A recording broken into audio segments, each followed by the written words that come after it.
Hello mga kagala, ito nga pala yung unit ni Sir Jorelle, Toyota Yaris Cross 2024.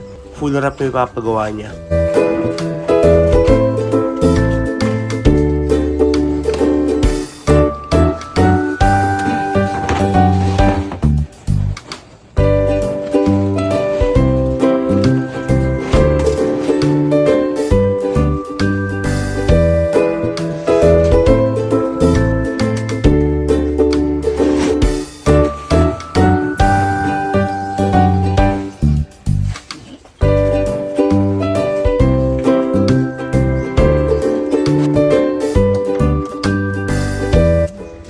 Yan, patapos na.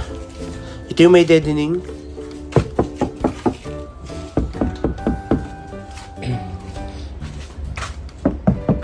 Ito yung wala.